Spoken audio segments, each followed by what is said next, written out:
Radhe Radhe. Hello everyone. I am sorry जो episode नहीं डाल पाई कल में।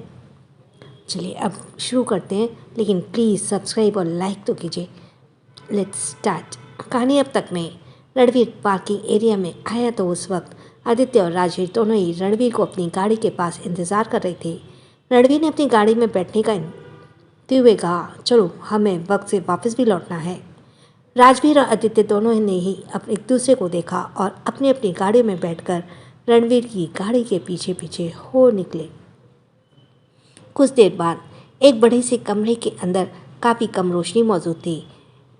कमरा देखने में काफ़ी ज़्यादा डरावना नज़र आ रहा था। उस रूम में 3 लोग अधमरी हालत में बंधे हुए थे। उन तीनों के ही छत से लटक रही रस्सी से बंधे हुए थे और वे लगभग उस रस्सी से झूल ही रहे थे। रणवीर और राजवीर उन तीनों की बहुत बुरी तरह से पिटाई कर रहे थे। रणवीर के हाथ में इस वक्त काफ़ी सारा ब्लड लगा हुआ था। दरअसल ये तीनों लोग जो उस वक्त रणवीर की कैद में थे और जिनको रणवीर और राजवीर अच्छे से धुलाई कर रहे थे, और आदित्य आराम से बैठे हुए उस तमाशे का मज़ा ले रहा था। यह लोग माही का पीछा काफ़ी दिनों से कर रहे थे और उन्होंने ही ब्लैक स्टोन को माही के बारे में खबर दी थी। जब यह लोग इतनी मार खाने के बाद अपने होश खो बैठे तो रणवीर ने उनमें से एक के बालों को पकड़कर उसका चेहरा ऊपर किया और वो आदमी लगभग अधमरा हो चुका था और उसका चेहरा भी खून से लथपथ नजर आ रहा था। रणवीर ने खूंखार नज़रों से उसे देखते हुए कहा, अपने मालिक से वफादारी निभाते वक्त यह भूल गए थे क्या कि अगर तुम लोग RSR के हाथों लगे तो वह तुम्हारी क्या हालत कर देगा। उस आदमी की हालत इतनी ज़्यादा बुरी थी कि वह कुछ बोल भी नहीं पा रहा था। फिर भी उसने कराहते हुए कहा, हम मजबूर हैं। हमारे बॉस हमें जो हुक्म देंगे हमें वह पूरा करना ही होगा, चाहे उसमें हमारी जान ही क्यों ना चली जाए। रणवीर ने अपने दांत पीसते हुए कहा, तो ठीक है ना, दे दो फिर अपनी जान अपने मालिक के लिए। कहकर रणवीर ने उसके चेहरे पर झटका और अपने आदमियों को ऑर्डर देते हुए कहा, इन तीनों को ले जाकर जंगल में कहीं दूर फेंकाओ, वहाँ पर जंगली जानवर इन्हें जिंदा नोच खाएंगे। ये सुनते जैसे उनमें से एक आदमी ने में जान दौड़ाई, वह एकदम गड़गड़ाते हुए बोला, इससे तो अच्छा होगा तुम हमें मार दो, पर हमारे साथ ऐसा मत करो। राजवीर तो अब तक अपने हाथों पर लगे ब्लड को पानी से साफ कर रहा था। उसने एक रूथलेस हंसी के साथ कहा, यह सज़ा फिर भी बहुत कम है। मैं होता तो जिंदा ही तुम्हारे टुकड़े टुकड़े करवा देता। वैसे रणवीर क्यों ना ऐसा करवा दिया जाए। रणवीर ने पानी की बोतल ली और अपने अपने हाथों को वॉश करते हुए कहा, रहने दो राजवीर, यह लोग अपने मालिक के वफादार कुत्ते हैं, इनके लिए यही सज़ा काफ़ी है, लेकर जाओ इन्हें यहाँ से। रणवीर का ऑर्डर मिलते ही उनके आदमियों ने उन तीनों का हाथ खोले और उन्हें लगभग घसीटते हुए वहाँ से ले गए। वे लोग जाते जाते भी चिल्ला रहे थे कि हमें छोड़ दिया जाए, उनके साथ ऐसा ना किया जाए, पर उनकी बातें कौन सुनने वाला था। उनके जाते ही आदित्य, जो काफ़ी देर से वहाँ चेयर पर एक पैर पर दूसरा पैर चढ़ाए बैठा हुआ था, बिना किसी भाव के उन आदमियों को पिटते हुए देख रहा था, लेकिन उसके चेहरे से ही लग रहा था जैसे कि वह किसी गहरी सोच में है। जब राजवीर की नज़र आदित्य पर गई तो उसने आदित्य से पूछा, तुम क्या सोच रहे हो। आदित्य ने एक नज़र राजवीर की तरफ देखा और फिर खड़े होकर उसके सामने आते हुए कहा, ये तो सिर्फ 3 लोग थे जिन्हें हमारे आदमियों ने पकड़ा है। ऐसा तो ना जाने ब्लैकस्टोन ने कितने लोगों को शहर में छोड़ा होगा। अब तो तुम लोग भी जानते हो कि ब्लैकस्टोन माही तक पहुंच चुका है और वह कभी भी माही को वह सब सच बता देगा। तब तुम क्या करोगे रणवीर। यह सुनकर रणवीर के चेहरे के भाव सर्द हो गए। उसने आदित्य की तरफ देखते हुए कहा, मैं ऐसा कभी नहीं होने दूंगा। माही तक यह सच पहुंचा ही नहीं चाहिए, उससे पहले ही मैं ब्लैकस्टोन का काम तमाम कर दूंगा। राजवीर ने आदित्य की बात का समर्थन करते हुए कहा, आदि सही कह रहा है रणवीर, ब्लैकस्टोन का इतना कम मत समझो, वह बहुत ही ज़्यादा शातिर है और तुम भी जानते हो। रणवीर राजवीर के कुछ कहने ही वाला था कि तभी उसके फ़ोन पर मैसेज की रिंगटोन बजी। रणवीर ने अपनी पॉकेट से फ़ोन निकाला और उसे पर शो हो रहे नंबर पर आए मैसेज को देखा और एक नज़र आदित्य और राजवीर की तरफ देखा, जो कि उसे ही देख रहे थे।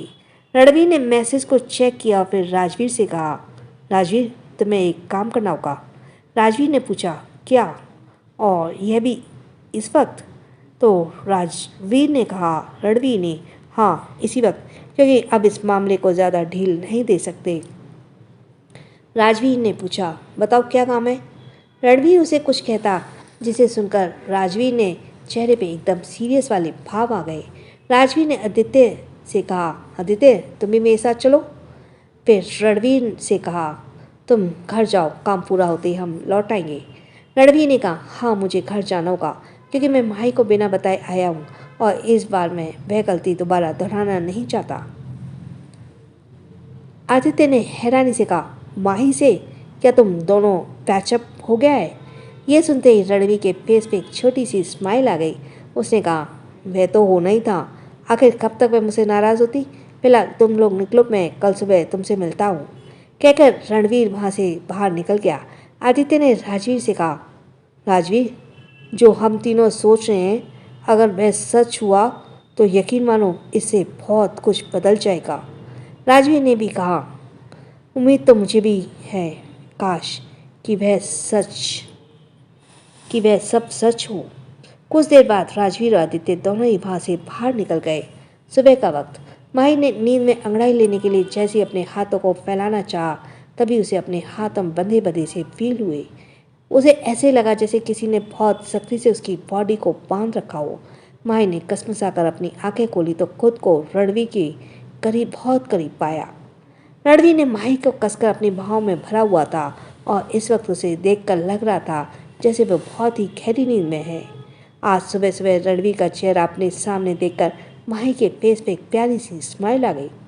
आखिर कितना इंतजार किया था उसने इस दिन के लिए। माही ने एक बार फिर से अपना सिर रणवीर के सीने से टिका लिया और आंखें बंद कर इस पल को महसूस करने लगी, और इसी पल को वह थोड़ा इमोशनल भी हो गई। उसे पिछले वह 6 महीने बाद याद आए, जब हमेशा की सुबह उसकी आंख खुलती थी और उसे अपनी बगल वाली जगह बिल्कुल खाली नजर आती थी। वह काफ़ी देर तक तो रणवीर को खाली जगह पर हाथ फेरते हुए रणवीर के बारे में ही सोचती थी, जिस वजह से उसकी आंखों में कभी कभी नमी उतर जाती थी। आज भी उसकी आंखों में नमी उतर आई थी, लेकिन यह नमी उदासी की नहीं बल्कि खुशी की थी।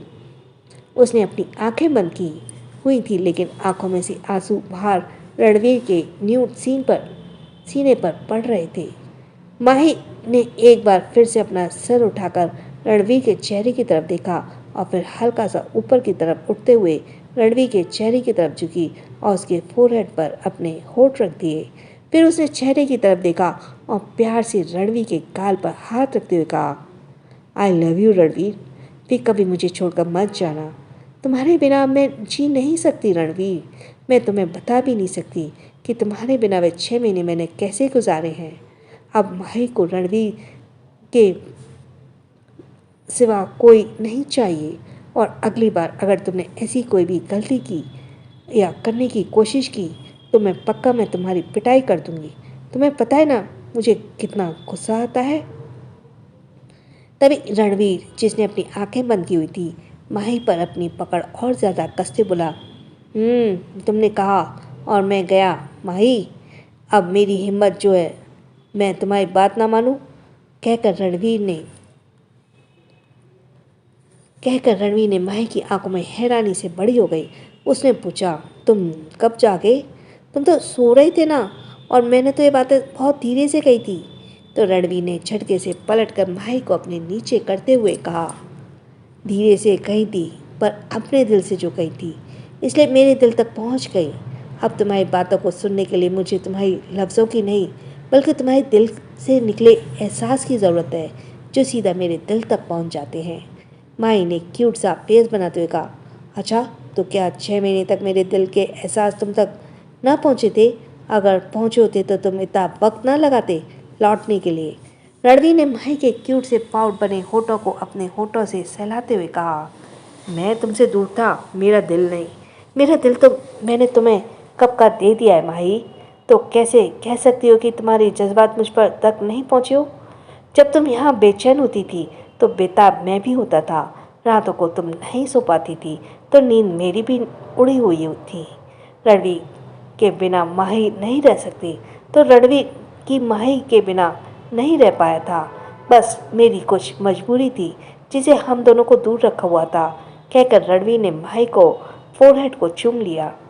माही ने धीरे से अपनी आंखें बंद कर ली तो रणवीर की नज़र माही के होठों पर गई, जिस पर बड़ी सी प्यारी सी स्माइल सजी हुई थी, जिसे देखकर रणवीर धीरे से माही के होठों की तरफ झुका और उसके होठों पर अपने होठ रख दिए। रणवीर के होठों का एहसास फील होते ही माही के होठों की स्माइल और भी बड़ी हो गई। रणवीर जब उसे बड़े ही प्यार से किस कर रहा था, वहीं माही को आंखें बंद किए रणवीर की किस के छिपे उसके शिद्दत भरे प्यार को वो महसूस कर पा रही थी।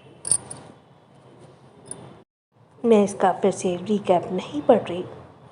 वही माही के होठों से रणवीर जैसी न जाने कितने दिनों की अपनी प्यास बुझा रहा था। कुछ देर बाद रणवीर माही से दूर हुआ और बड़े ही प्यार से माही के चेहरे को देखने लगा, जो अपनी आंखें बंद किए अभी भी महसूस कर रही थी। रणवीर ने हल्का सा माही के निचले होठों को बाइट किया, जिसे माही एकदम से अपने होश में आई और उसने अपनी आंखें खोलते हुए हैरानी से रणवीर को देखा और अपनी उंगलियां अपने होठों पर ले जाकर उसे टच करने लगी। तो रणवीर ने कहा, क्या मैंने जोर से बाइट किया? तो माही ने कहा, तुम हमेशा जोर से बाइट करते हो, कभी कभी तो लगता है कि मुझे खा ही जाओगे। अब हटो, मुझे तैयार होना है। रणवीर ने माही की नेक पर अपना चेहरा झुकाते हुए कहा, अभी नहीं, अभी मेरा मन तुमसे दूर होने का नहीं है, कहकर रणवीर बड़ी प्यार से माही के नेक को किस करने लगा। रणवीर के ऐसा करने से माही का दिल धीरे धीरे बेचैन हो रहा था। आखिर इतने दिनों बाद वह भी रणवीर के करीब आ रही थी, लेकिन इतने दिनों की दूरी ने माही के दिल में फिर से वही शर्म और झिझक बढ़ दी थी, जिस वजह से वे बेचैन होते बोली, रणवीर प्लीज़ जाने दो ना, मुझे ऑफिस भी जाना है, वरना मेरा खड़ूस बॉस मुझे जीने नहीं देगा। रणवीर ने माही की नेक को काफ़ी सेंशुअल तरीके से सहलाते हुए कहा, तुम्हारे खड़ूस बॉस को मैं हैंडल कर लूँगा। माही ने एक बार फिर कहा, रणवीर मान जाओ ना, मुझे अपने प्रोजेक्ट पर भी काम करना है ना, वैसे भी मैं 2 दिन कोई काम नहीं कर पाई। रणवीर माही को बार बार जिद करने पर थोड़ा इरिटेट हुआ और चेहरा उठाकर माही की तरफ देखते हुए कहा, जब मैं तुम्हारे करीब आऊँ ना माही, तो तुम किसी और के बारे में नहीं सोचोगी, और ना अपने ऑफिस के बारे में, ना प्रोजेक्ट के बारे में, और ना ही अपने बॉस के बारे में। तुम्हारी फर्स्ट प्रायोरिटी मैं ही रहना चाहिए हूँ। माही ने रणवीर को झटके से खुद से दूर धकेल दिया और जल्दी से बेड से खड़े होते बोला, और तुम्हारी फर्स्ट प्रायोरिटी भी मैं ही रहनी चाहिए, ना कि कोई और। पर फिलहाल हम दोनों को ही ऑफिस जाना है, इसलिए तुम भी जल्दी से रेडी हो जाओ। रणवीर जो माही को धकेलने से एकदम बेड पर दूसरी तरफ गिर गया था, वह खड़ा हुआ और माही की तरफ बढ़ते हुए बोला, पर अभी मुझे तुम्हारी ज़रूरत है, मेरे पास आओ। रणवीर के पास आने से माही अपने कदम पीछे लेने लगी और बोली, नहीं अभी नहीं, अभी तो हमें कहीं और जाना है, भूल गए, हमें लोकेशन देखने के लिए भी बहुत जल्दी निकलना है। तभी माही को याद आया कि काफ़ी टाइम हो गया है और वह ऑलरेडी लेट हो चुकी है, तो वो अपने सिर पर हाथ रखते हुए बोली, हे भगवान, तुमने मुझे आज लेट करवा दिया, कहकर माही वॉशरूम की तरफ जा रही थी कि तभी रणवीर ने उसका हाथ पकड़ उसे अपने पास खींचा और उसकी कमर थामते हुए बोला, मुझसे बचने की कोशिश क्यों कर रही हो माही? तुम तो ऐसी बिहेव कर रही हो जैसे मैं पहली बार तुम्हारे करीब आ रहा हूँ। हमारे बीच तो ऑलरेडी ये सब कुछ हो चुका है ना। यह सुनकर माही के गाल शर्म से लाल हो गए और उसने शर्माते हुए अपनी नज़र नीचे झुकाते हुए कहा, रणवीर मेरे सामने ऐसी बात मत करो, मुझे शर्म आती है। वैसे भी तुम इतने दिनों से मुझसे दूर थे, तो खुद ही सोचो ना, मुझे तो ऐसे ही फील होगा ना कि तुम पहली बार मेरे पास। कहते कहते माही रुक गई और शर्मा कर रणवीर को धक्का दिया और वहाँ से वॉशरूम की तरफ भाग गई। रणवीर ने अपने बालों में हाथ फेरते कहा, इसे इतना शर्माना भी आता है? मुझे तो लगा कि ये सिर्फ शरारत करना ही जानती है। और हंसते हुए, पर जो भी हो, मेरी माही है बहुत ही क्यूट, मेरी छोटी सी जान। तभी रणवीर को कुछ याद आया। उसने पीछे मुड़कर साइड टेबल पर रखे अपने फ़ोन की तरफ देखा और उसे उठाकर बालकनी की तरफ चला गया। रणवीर ने इस वक्त एक वाइट कलर का ट्राउज़र पहना हुआ था और उसकी अपर बॉडी पूरी तरह से न्यूड थी। इस वक्त उसके बाल पूरी तरह से बिखरे हुए थे। वह जाकर उस रेलिंग के पास खड़ा हो गया और अपने फ़ोन में किसी को नंबर डायल करने लगा। फिर फ़ोन को कान से लगाकर उसने सामने वाले के फ़ोन पिक करने का इंतज़ार करने लगा। कुछ ही देर में सामने से फ़ोन पिक हुआ और रणवीर ने तरफ देखते हुए पूछा, कुछ पता लगा? वहीं दूसरी तरफ राजवीर और था। राजवीर ने कहा, रणवीर तुम्हें यहीं आना होगा, तभी हम बात करेंगे, क्योंकि कुछ ऐसा है जिसे मैं फ़ोन पर नहीं बता सकता। रणवीर ने कहा, ठीक है, मैं 1 घंटे में तुम्हारे पास पहुंचता हूँ। कहकर रणवीर ने फ़ोन डिस्कनेक्ट किया और रेलिंग की तरफ हल्का सा झुका और रेलिंग पर अपने दोनों हाथ टिकाते हुए सामने की तरफ देखने लगा, जैसे कि कुछ सोच रहा हो। वही माही जल्दी से रेडी होकर रूम में से चली गई। रणवीर भी ऑफिस के लिए रेडी होकर नीचे आया। उस वक्त सभी लोग डाइनिंग हॉल में ब्रेकफास्ट के लिए उसी का ही वेट कर रही थी। रणवीर ने ही इस वक्त एक 3 पीस सूट पहना था, जिसमें ब्लैक शर्ट के साथ ब्लैक ब्लेजर और ब्लैक पैंट पहनी थी। रणवीर का अपना ही एक अलग स्टाइल होता था और वह हमेशा अपनी शर्ट के ऊपर के 2 बटन ओपन ही रखता था, जिसमें उसका मजबूत सीना नजर आता था, जो देखने में उसे बहुत ही हॉट लुक देता था। उसके बाल हमेशा जेल से सेट रहते थे और उसके चेहरे पर नजर आने वाले एटीट्यूड उसे हमेशा ही एक अलग ही ऑरा देती थी। यही वजह थी कि रणवीर की एक झलक खूबसूरत से खूबसूरत लड़कियों को अपना दीवाना बनाने के लिए काफ़ी होती थी। पर रणवीर मजाल है जो किसी लड़की की तरफ नज़र उठा भी ले, और देखे उसकी नज़र तो हमेशा सिर्फ अपनी माही पर ही रहती थी। रणवीर को नीचे आते देखकर माही ने उसके पास आते हुए कहा, रणवीर, आज मैंने तुम्हारे लिए फेवरेट नाश्ता बनाया है। तभी रणवीर ने माही की तरफ देखते हुए कहा, सॉरी जान, मुझे अभी जल्दी ही जाना होगा, एक अर्जेंट काम आ गया है। तो माही ने कहा, पर रणवीर, आज तो हम लोग लोकेशन देखने जा रहे थे ना। तो रणवीर ने प्यार से माही के गाल पर हाथ रखते हुए कहा, उसके लिए हम कल चले जाएंगे, पर अभी मेरा जाना जरूरी है। माही भी देख पा रही थी कि रणवीर कुछ ज़्यादा जल्दी में है, इसलिए उसने भी और जिद नहीं की और रणवीर से कहा, ठीक है, हम कल ही चले जाएंगे, तुम जाओ। वह दादी जो डाइनिंग टेबल पर बैठी हुई बड़ी गौर से रणवीर और माही की तरफ देख रही थी, उन्होंने मुस्कुराते हुए सुगंधा से कहा, सुगंधा देख, मेरा आइडिया, रणवीर और माही के बीच सब कुछ ठीक हो गया है। सुगंधा जी ने भी बड़े प्यार से रणवीर और माही की बात करते हुए देखा और उन्होंने भी दादी की तरफ देखते हुए कहा, मान गए माँ आपके आइडिया को। उन्हें देखकर लग ही नहीं रहा था कि इसके बीच किसी भी तरह की कोई नाराजगी हो। दादी ने खुद पर प्राउड करते हुए कहा, अरे मेरे रहते मेरे बच्चे की लाइफ में कोई परेशानी हो, ऐसा भला हो सकता है? अब तो मानती हो कि हिंदी फिल्म देखने में कई सारे आइडिया मिलते हैं।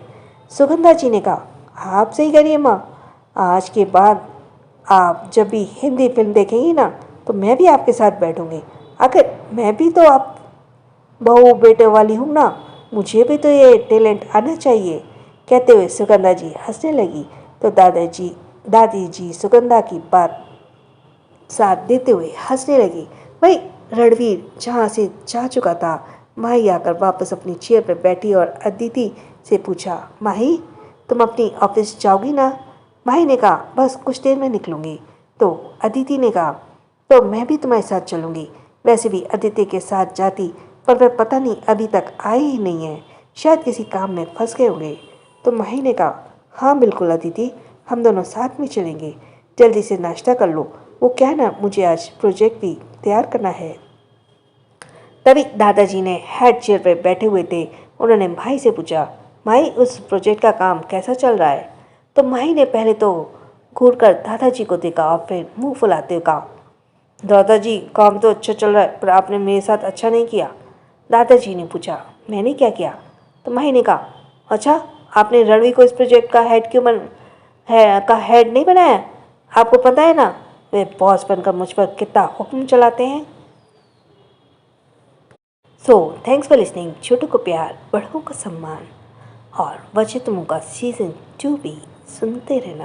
राधे राधे।